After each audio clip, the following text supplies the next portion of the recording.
Most philanthropic foundations are built to last forever. They're guided by a dominant philosophy in the space that goes something like this: preserve wealth, preserve institutions, preserve power. To generate the resources needed for some future rainy day, and then to swoop in and save the day. But there's another approach. It asks, what if the rainy day is already here? What if saving for some distant future is pointless if communities are in crisis now? That flips the usual script of philanthropy.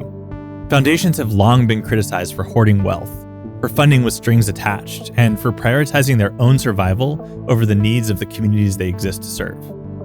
And those flaws are only sharper now. Federal funding has been cut, nonprofits are scrambling for dollars, and the sector is more competitive than ever before. And the old power imbalances between funders and implementers are only getting worse. In a moment when communities need solidarity, philanthropy too often defaults to a wait-and-see approach and playing it safe. So what does this other theory of philanthropy look like in practice? To answer that, I wanted to talk with Jen Nguyen. Jen is the director of post-secondary success at the Stupski Foundation, a spend-down organization designed to disappear after giving away all of its resources by 2029. And she's been candid that she'll likely leave philanthropy altogether when it does. In her words, she's got nothing to lose, which means she has an unusual freedom to speak openly, to challenge her own field, and to ask the questions that others often avoid. Jen started her career as a college counselor working directly with first-generation students. Now, as a funder, she leads multi-million-dollar initiatives to help students persist and graduate. At the same time, she's pushing philanthropy to be more candid, more urgent, and more just. She's emerged as a sharp voice in the sector, writing essays, running a column called Philanthropy Confidential, and making the case that maybe institutional philanthropy shouldn't exist at all. I'm Eric Ressler, and this is Designing Tomorrow. And now, my conversation with Jen Nguyen. Jen Nguyen, thank you so much for joining me today. Thanks for having me, Eric. I really am excited about this conversation. I am too. As we've started this series and starting to get more interviews in the mix, I've been trying to get some funder voices on the show. And that's actually been a lot harder than I expected. I was hoping that I'd reach out, as I've been reaching out to different people in my network and actually people I don't know who I think would be a good fit for the show. And largely people have been very receptive and open to it. But I have found actually that funders have been the least receptive and the least open to it. I'm just kind of curious, why do you think that might be? Yeah, if I could take two betting guesses here, even though I'm not a betting person, the first thing that you're witnessing is probably this wait and see approach that funders typically take, even outside of the current moment. Let's wait and see and analyze the entire situation and try to come up with a perfect solution to a problem. And you're noticing that wait and see approach doesn't work when the current situation moves very, very quickly. So I think that's one thing. And I think the second guess that I would make is that talking about the current moment and our philanthropic practices actually requires some level of reflection of what's happening within foundations. And I have found that foundations typically are not very reflective in nature or candid about their practices or transparent about their practices. And so that may be why you might be having some challenges getting communications directors to reply to you at this current moment in time, because they're probably wondering, what can we say? What can we not say? And maybe the foundation hasn't quite figured it out yet. Yeah, that was kind of my suspicion. And I want to talk about that in a little bit more detail. Yeah. Something I've been reflecting on, I've been serving the social impact space for quite a while now through a couple of different crises. The first real crises was around COVID and all of the lockdowns and everything. And what I noticed in that moment is that there was a clear threat and a clear issue that had to be overcome in the social impact sector. And at the time, it felt like there was kind of a rallying in the sector to come together and to work together. Now, granted, a lot of that was from government in terms of like new government funding coming in. And obviously that's not happening right now, which we'll get to in a minute. But it also felt like the funding arms of the sector kind of rallied and came together and increased spend out in a way that felt tangibly, materially real, and also kind of in a way that felt like even just in solidarity. And in this moment where there's been, in my opinion, another major crisis for the social impact sector with the federal government drastically reducing federal funds for social impact organizations and community-based organizations, the spin down of USAID, there doesn't seem to be a response from the philanthropic sector that matches the need and the gap that's been left in this moment. Do you agree with that? What are you seeing from your vantage point? Yeah, one thing that's really interesting is I've been at the Stupski Foundation since 2019. So I've kind of rode this wave of different crises that happened at a very macro level over time. And I did notice also sort of the solidarity among funders to really want to give more, during 2020 and during the COVID crisis. But one thing to note is that they actually didn't give that much more, right? Right. The payout is set at 5%. In 2024, the payout rose to 6.6%. So unless you're one of those people that's like 1.6%, that's amazing. It didn't really get that much higher. And so even in that crisis, it was enough to push out maybe more press releases and communications about what people were doing. But in terms of dollars and cents, I don't think we've seen that materialize or at least sustained over time, which is kind of the moment that we're currently in. And so, because we haven't had the muscle memory as a field to really give during moments of crisis, I think that's what we're suffering from right now as a philanthropic set of entities. I mean, one thing to also mention is that what's built into the muscle memory of foundations is this idea of saving for a rainy day. Like we're trying to save money for some reason to continue operating 50 years from now. But the argument that we at the Stupski Foundation are constantly trying to make is the rainy day is here. So what are we saving for? What good is the Stupski Foundation going to be if it exists 50 years from now? And even if I exist as a director of post-secondary success, if post-secondary institutions don't necessarily exist in their current form. And so that's the thing that we need to navigate as a field is trying to figure out, like, is the rainy day here? I think it is. And what are we actually trying to save? Is it our institutions and our society, or is it just ourselves? And what I'm noticing is the answer seems to be, whether it's verbalized or not, we're trying to save ourselves. So the Stupski Foundation is what's known as a spend down foundation or philanthropy. So you guys have set, I believe it's 2029 as a goal to spend down literally all of your assets and shut down shop. Yeah. Can you tell us about how that decision was made and how does that feel as a team to be kind of part of an organization that is even rightfully, if you agree with this philosophy, putting itself out of business, so to speak? Yeah. So the Stupski Foundation has been around since 1996 in different iterations and machinations. And so we were operating as an education funder for nearly 20 years, shut down in 2012 when Larry Stupski passed away from prostate cancer. And then we opened up again as a spend down foundation. And even though Joyce Stupski is not currently with us, she passed away in 2022. Her vision at that time in opening up as a spend down foundation was one, if we push out a ton of money, what kind of maximal and quick impact could transpire regionally in the places that she calls home, Hawaii and the Bay Area. The second reason why she wanted to do a spend down foundation was because she was deeply inspired by Charles Feeney of the Atlantic Philanthropies, who spent a vast majority of wealth in his lifetime and actually passed away in San Francisco, where we currently operate. And I think the third reason is less of a head reason and more of a heart reason. Joyce really just wanted to make Larry proud in this last chapter of the Stupski Foundation.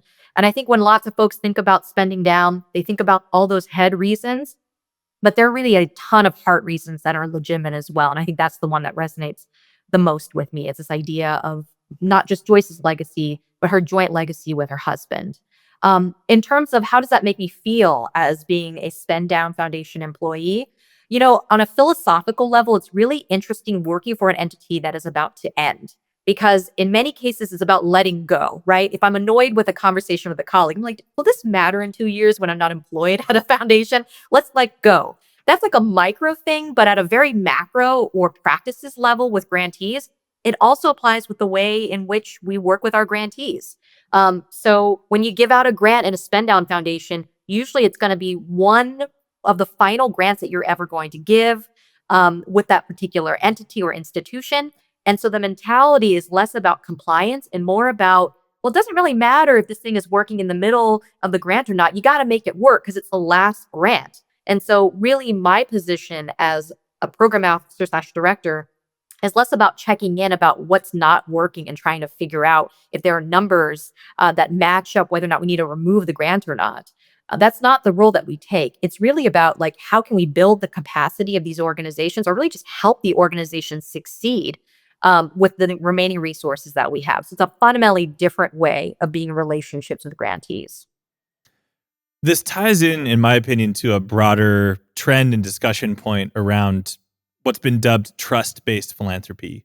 And, I can try and summarize my interpretation of what that terminology means, but I'm seeing it being used in a lot of different ways. But to me, it feels like that term is being brought into our zeitgeist because there's been a frustration, especially from the grantee side around, very competitive grant cycles, arduous reporting that isn't accounted for in the budgets of these grants, and a feeling of a transactional approach instead of a partnership-based approach to philanthropy. And my interpretation of trust-based philanthropy is instead that it's done more in partnership, right? And there's less scrutiny, there's more trust in the frontline implementer type organizations to understand what the priorities should be instead of taking the lead from philanthropists on what the priorities should be. But I'd be curious to hear, like, is that a term that resonates with you? How do you think about and define that? And do you think this is a movement that is gaining traction, or do you think this is a hope and a dream and a fad that ultimately will just be squashed by the bigger machine and the bigger, the muscle memory, so to speak, of the philanthropic sector at large? Yeah, it's a great question. And, regardless of whether we understand the framework or the definitions of trust based philanthropy, from my perspective, the simple way of describing it is that organizations should spend more time with their constituents and users of their services than with people working in philanthropy. That we need to invert the amount of time that people spend with us versus the people that they actually are serving. And what that ends up translating to is a series of practices, which include things like, if you write a proposal for one foundation, should be good enough for another. When we check in, it doesn't have to be multi-page reports. It could be a verbal report, just as rigorous in my opinion, as well as other series of practices. And I think there is this false equivalency of Mm. trust-based philanthropy being not rigorous and not accountable. But I Right. actually do find that there's a level of trust, relationship building, and accountability that just looks a little different in these practices. So an example that I could give you is every year I check in with school districts that I work with. We look at data together, but whenever there's a data point that looks a little awry, my question isn't like, why is that happening and what are you doing wrong and what kind of punishment in the back of my mind can I give this grantee in terms of compliance? It's more like, what's happening and how can I help you? And what we find is, for example, when a school isn't doing very well, maybe there's a series of bureaucratic challenges that's happening at the superintendent level, and that my job is now to go to the superintendent and ask, hey, what can we do to really help out this school because I'm noticing this trend. So that's actually shifted my relationship too in a really, really fantastic way and morphed my role to something that's a lot more rewarding and fulfilling than someone who's just counting beans on the side. So that's sort of the nature of trust-based philanthropy from my perspective. Now, is it gonna be squashed by the powers that be? I think is the second part of your question.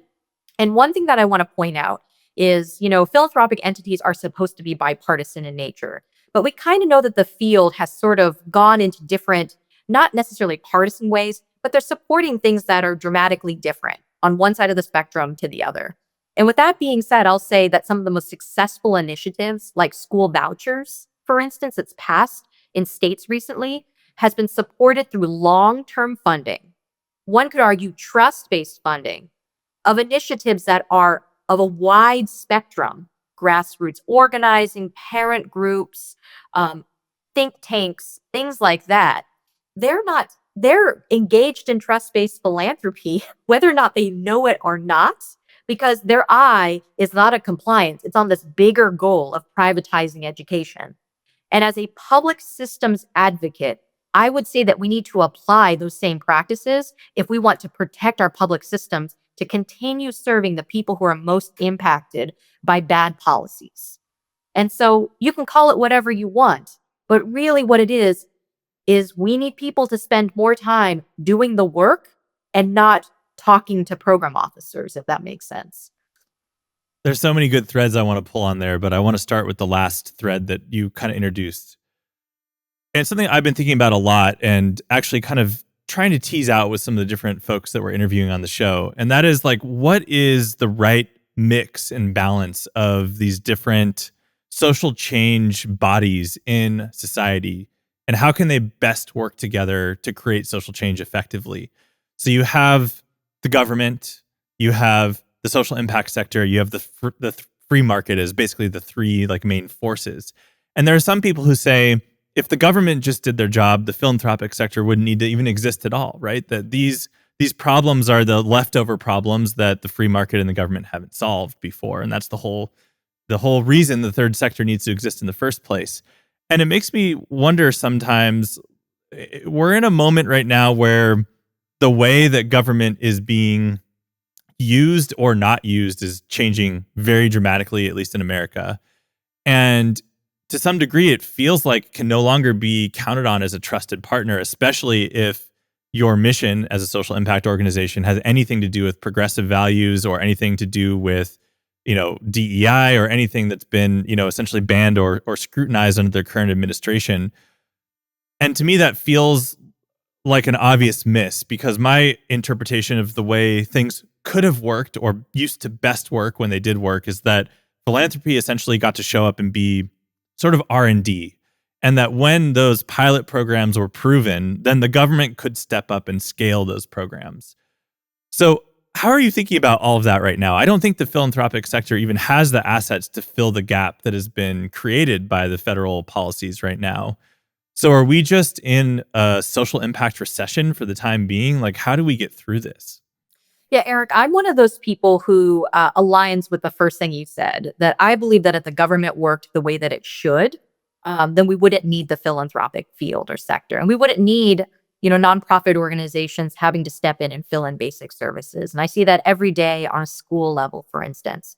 But then we also have to acknowledge the reality of the situation where sometimes governments, and we're noticing in this administration, they're rescinding federal aid that was previously approved to states. They're making decisions very, very quickly. And so there's this question of, do you trust also government to make long-term investments? But there's a bigger question to me, which is, how did we get to this place, right?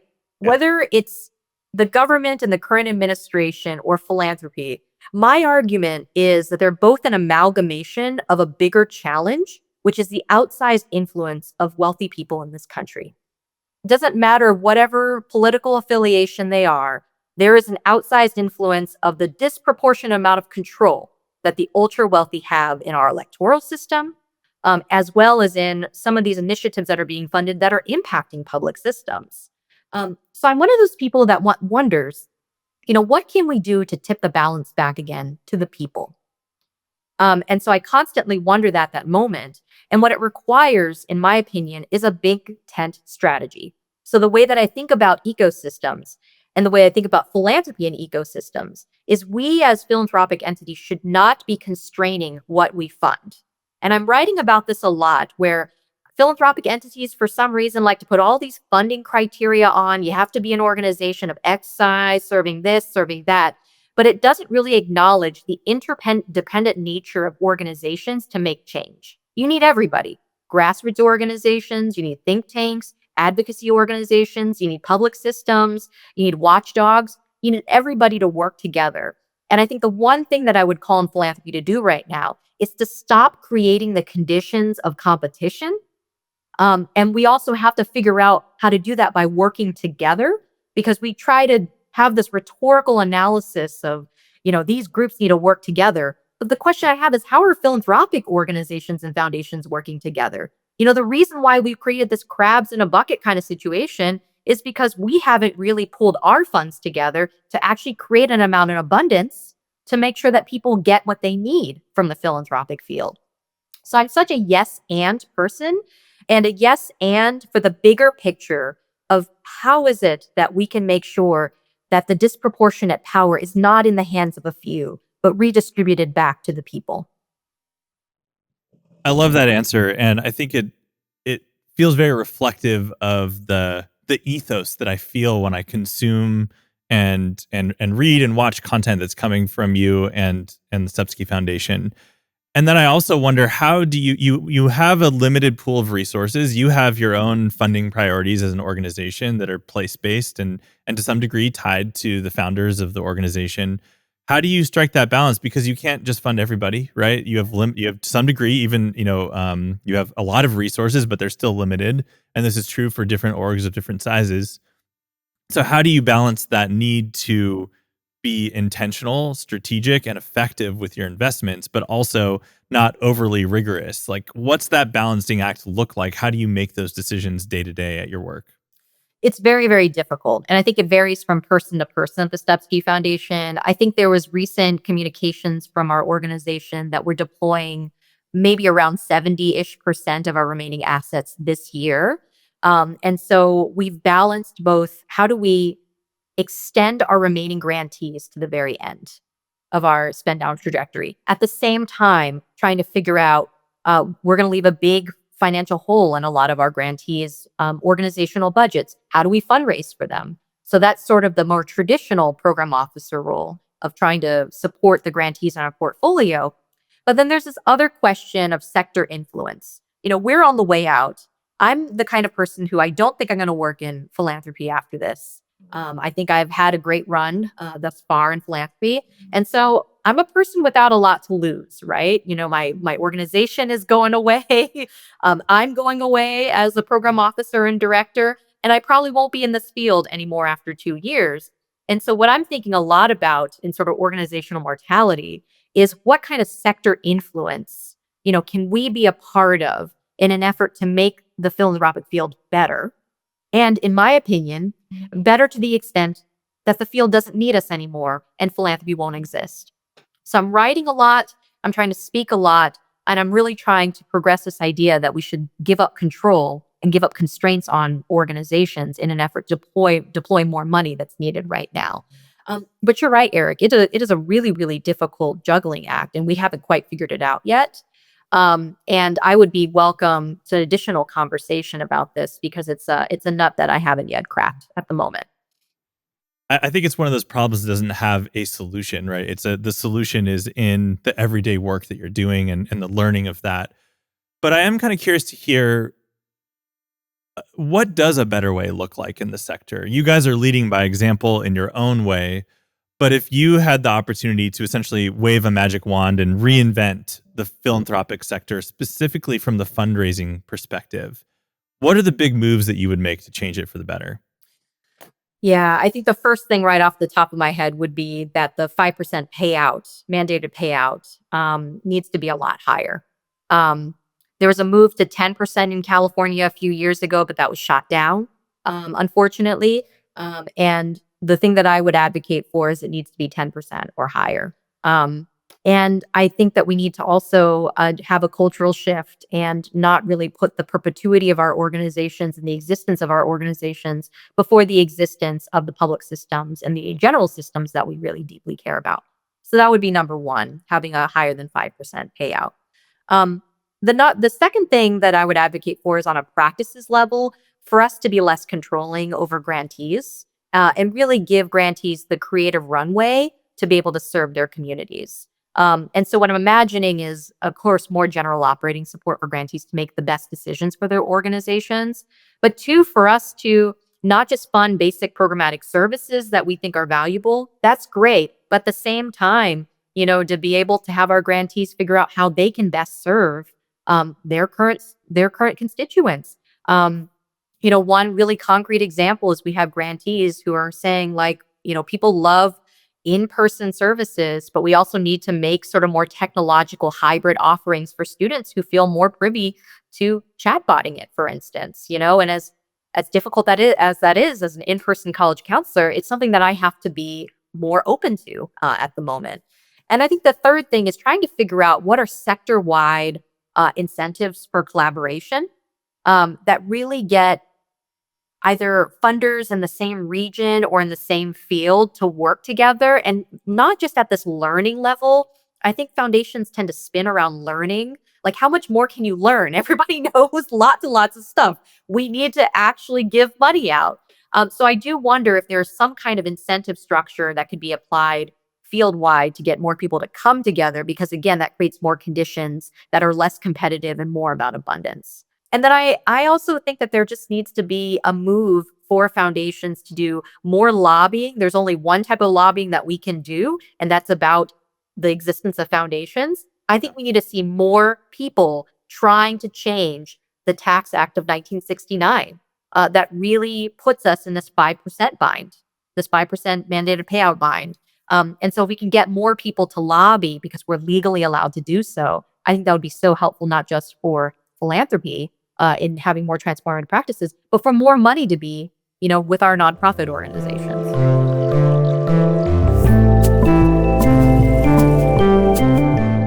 Hey friends, real quick before we continue today's episode. I'm Eric Ressler, founder and creative director at Cosmic. Cosmic is a creative agency purpose-built for nonprofits and mission-driven organizations. For the last 15 years, we've helped leaders like you nail your impact story and sharpen your strategy. But we're not here to just leave you with a fancy slide deck and a pat on the back. We roll up our sleeves and help you bring our ideas to life through campaigns, creative, and digital experiences. Our work together helps you earn trust, connect deeply with your supporters, and grow your fundraising and your impact. If you value the thinking we share here and want it applied to your biggest challenges, let's talk at designbycosmic.com. All right, back to today's conversation.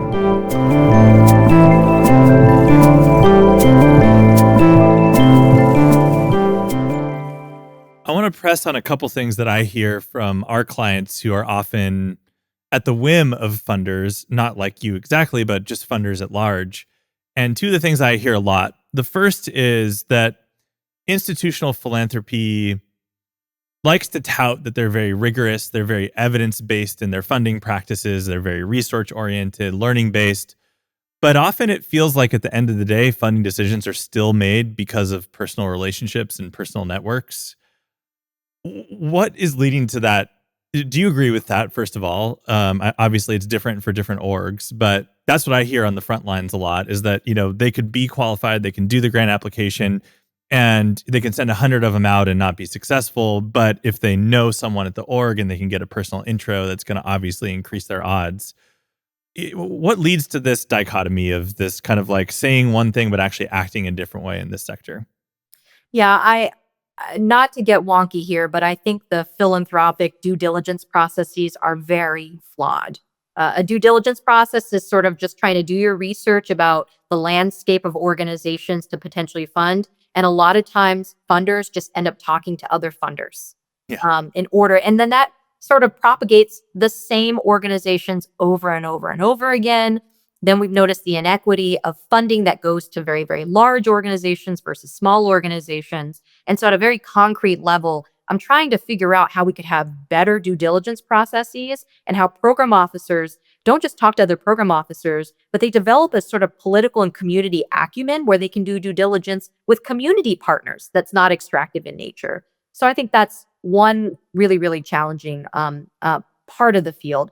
The second thing, Eric, that I think is really interesting is this idea of rigor, right? And the framework that I try to use for myself is I don't think my job is hard. I think the work is hard. Yeah. Like the idea of making sure that every single child in America gets a high quality education is hard work. My job as a program officer or director is to give out money. That is not hard. So I think we need to separate those two things and stop putting false rigor, which is basically just barriers to grantees, and stop trying to make this job more than what it actually is. We just need to give out money more quickly. We need to do so in a thoughtful manner. And again, that requires better due diligence processes. But without those two things, Eric, what I find is you're right. People are making decisions based on relationships, or as Gen Z likes to say, making decisions based on vibes, quite frankly, which is not a great way to enact social change. It's just vibes, which is what we're seeing here right now. So one comparison that I've used before, and people have criticized me on it, but I'm going to continue to use it. Before working in social impact, we're based in Santa Cruz near Silicon Valley. We did a lot of work in the startup space for B2B and B2C startups. So in that world, funders are venture capitalists, right? And they're looking for a return on an investment. They're looking for exits, IPOs, et cetera.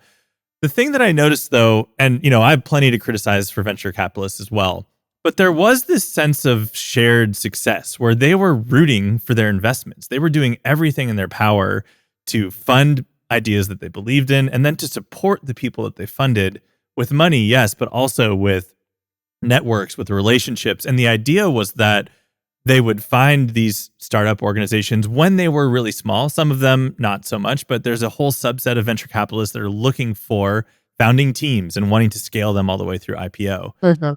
And there doesn't seem to be the same support system and trajectory in social impact. In the B2B and B2C space, you have angel investors, seed investors, A, B, and C round, venture capitalist rounds that come in, and there's a whole ecosystem and framework and playbook on how to go from an idea to an IPO. Do we have anything like that for social impact organizations? And it doesn't feel like there's these kind of clean handoff points where if you're a tiny org, you might be competing for a $15,000 grant to prove out an idea. But then if you prove it, you're kind of just back to square one, trying to find the next round of funding that you need to then hire someone to scale that idea. Or if you're at $2 million a year, but you really need to be at 15, you have to kind of cobble this together on your own. There's no sense of like a round coming together. I know this metaphor isn't perfect, but it feels like we could learn some things from the venture capital world in terms of how we support organizations, not necessarily like the incentives behind why we're supporting them. Yeah, Eric, I actually think it's a really great analogy because I was actually thinking about it recently. So I think one of the challenges in philanthropy is our definition of sustainability.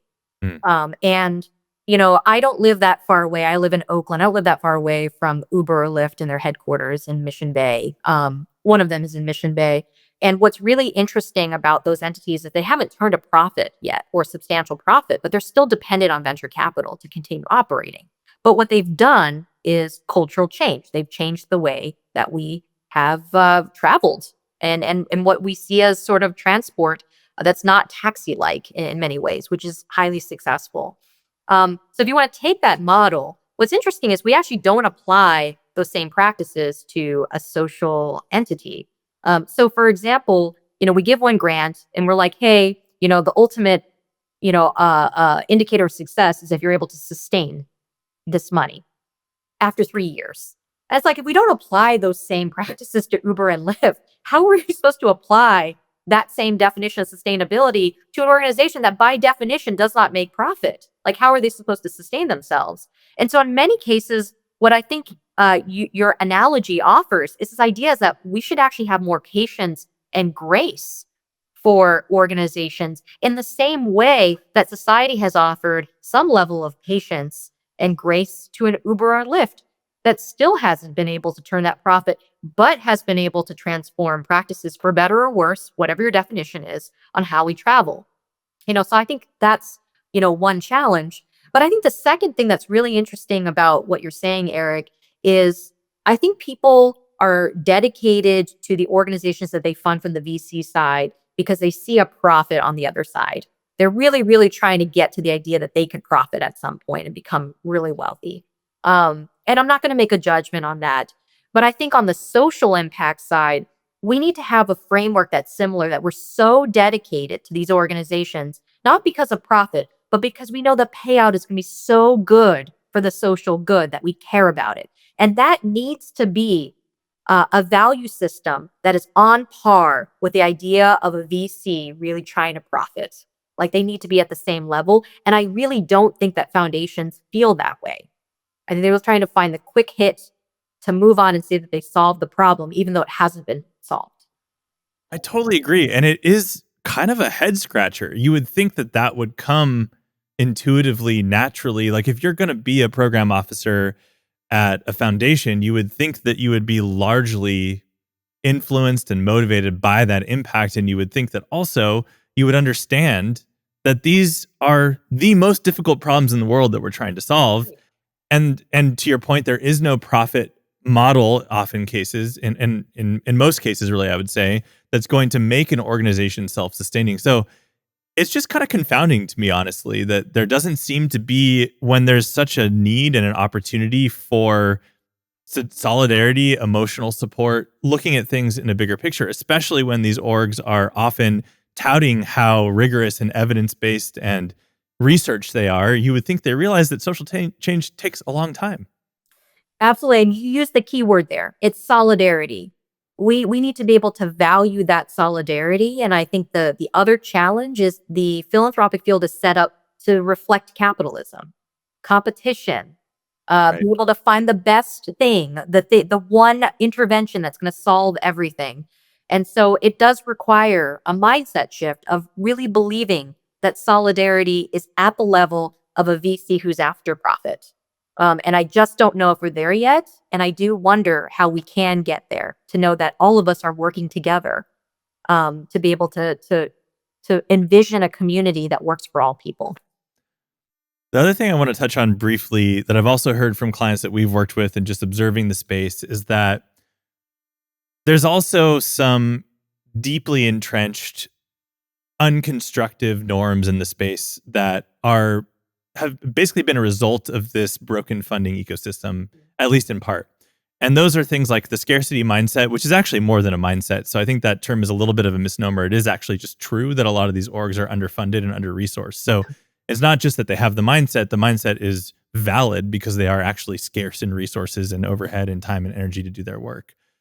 But what this leads to is this growing, I think, crisis of burnout, of people being unfairly compensated, working on these important causes, of orgs not having, we call it overhead, which is really just sustainable business funding to be able to do the work they need to do, to invest in things like marketing, like communications, like being able to pay their team and their staff fair wages for the work that they're doing. Even just if you want to look at it from a free market standpoint, to be able to compete for the world's brightest people who we need on these issues and not on tech and AI and those things, which, of course, those things are important too. But we need to be able to compete with those sectors for talent, at least a little bit more closely than we're able to right now.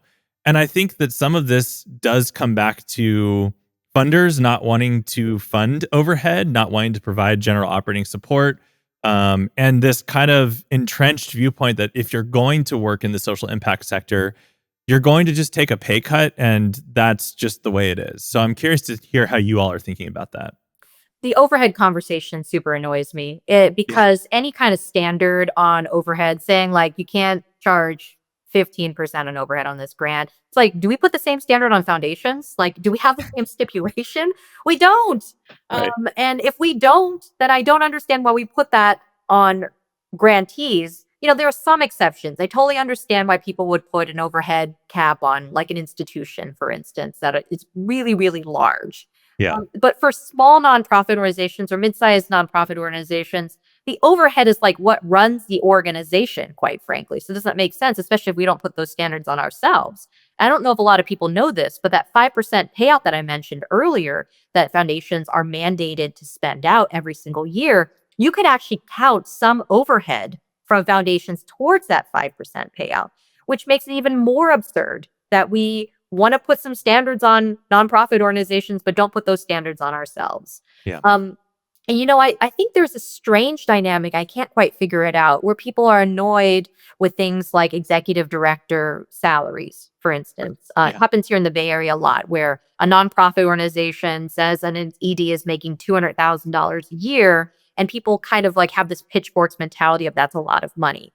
But I think one thing that socially we haven't quite figured out is valuing the work that those people are doing relative to, say, an AI executive who's making $250 million apparently at some of these large organizations in headhunting, right? Yep. And so it's this, again, crabs in a bucket kind of mentality here without really keeping in mind that there are people who are making an absurd amount of money. And I just wonder, how can we as a social sector control the narrative on the idea of how much is enough to have dignified work, to have talent, and that what is currently happening right now in the nonprofit field is really, really limited and operates on a scarcity mentality. But we don't put those same standards on tech companies, for instance. Right. So why are we putting them on nonprofit organizations? And just at another level, why aren't we putting them on philanthropic entities too?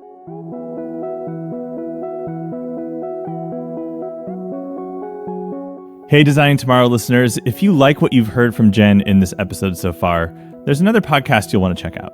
Tune into Break Fake Rules, hosted by Glenn Galich, CEO of the Stupski Foundation. Hear from courageous leaders in philanthropy, nonprofits, government, media, and more, and learn about the challenges they've overcome by breaking fake rules and which rules we should commit to breaking together.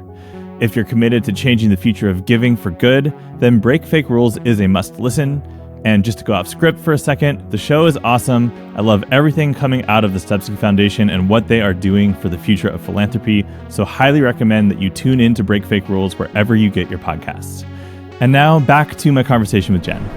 So we could talk all day about the shortcomings of some of the structures around funding. And, I do think it's worth mentioning there's a lot of really good people in the field who are stuck within these structures, who are doing their best within them, right? So not to say we shouldn't challenge them, we shouldn't second guess them, but also I think worth acknowledging there's a lot of really good people who are inheriting some of these long-held structural issues.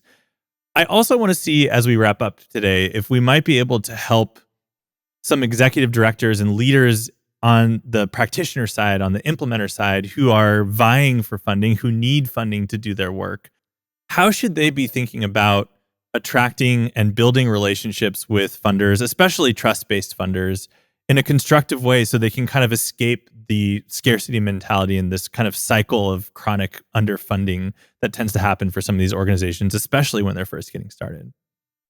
Yeah, Erica, I know you're asking me to speak to the executive directors of nonprofit organizations, but if you don't mind, I'd like to speak to foundations because I Yeah, think let's start there. it's their practices that are causing executive directors to have to kind of stretch themselves into different practices and way too thin in order to fit into the funding requirements of foundations.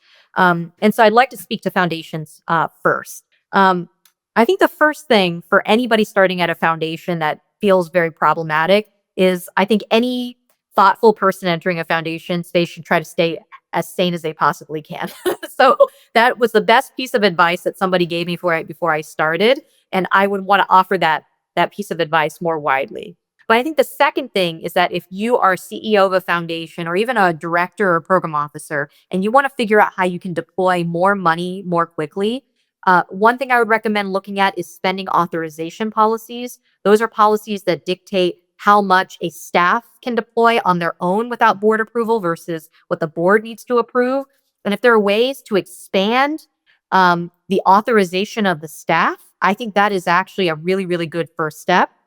I think the second thing, or the third thing rather, that we could potentially do here is really ask our boards, how much do you need to approve? Can we actually give most of the authority to the staff? Because really what happens at a board meeting is the board ends up approving the slate of grantees to begin with that's presented before them.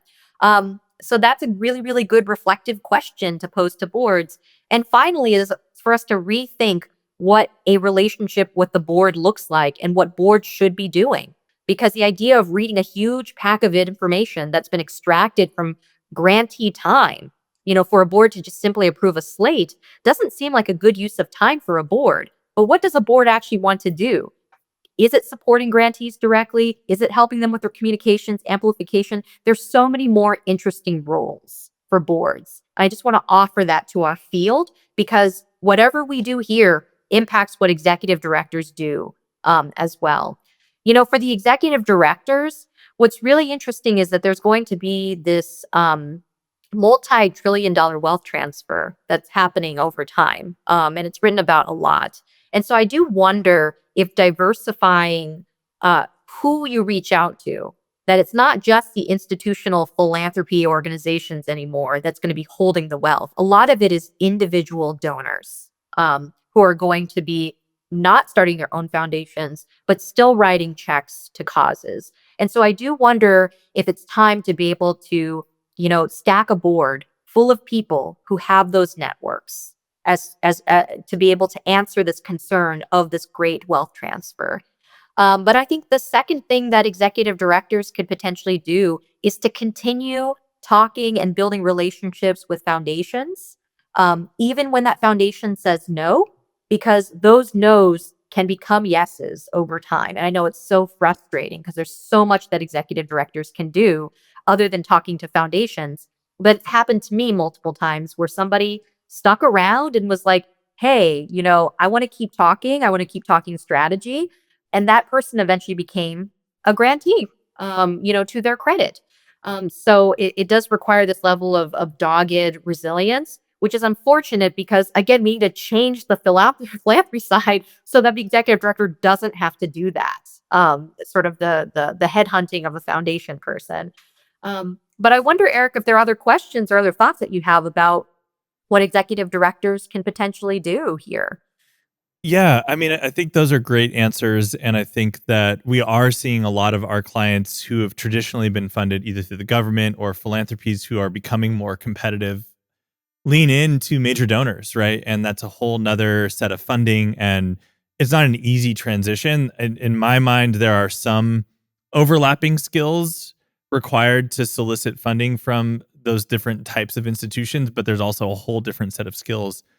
And I think it's something I think about a lot because it feels like the gap that is being left by the federal government and to some extent the philanthropic sector is now putting the burden on these organizations to raise money either through individual wealthy people who have the capacity to give or more and more everyday people who have the capacity to give a small amount, but even that small amount is disproportionately a large gift for them.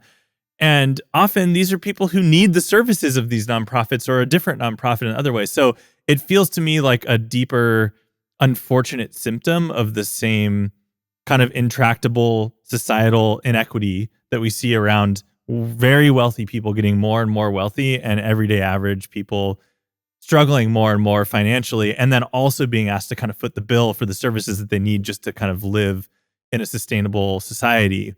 And it seems untenable long term. So I do hope that we see some sort of like social and economic correction in more evenly distributed wealth again, but it doesn't feel like we're naturally going to get there just kind of based on what I'm seeing. So I'm hoping that conversations like this will, not that we have huge reach in our show or anything, but the more people that have these conversations, and why I was so excited to have you on today is because I do think that a lot of this just gets talked about kind of behind the scenes and not really brought out into the sector, at least enough, in my opinion. And so I was really happy to have you on the show today to talk about that. And before we do wrap up, I'm just curious, how can people best kind of follow you, learn from the ideas, see the good work that you're doing, either you personally or also at the Stupski Foundation? How can people get involved? Yeah, Eric, and I'm if you don't mind, I thought of another answer to the previous Go for it. question, Yeah, because please. you inspired me, and it's kind of a non-answer in many cases. But what you inspired me to think about is I think we all kind of know what the vision of that we wanted to kind of see in the world, which is less wealth inequality. I mean, I think there are grander visions, of course, but let's say that that's sort of the North Star here. What is the bigger question right now is what do we do in the interim in this messy period of time? And one thing that I want to depend on is the thoughts of people who are in the field already, who are doing the messy work.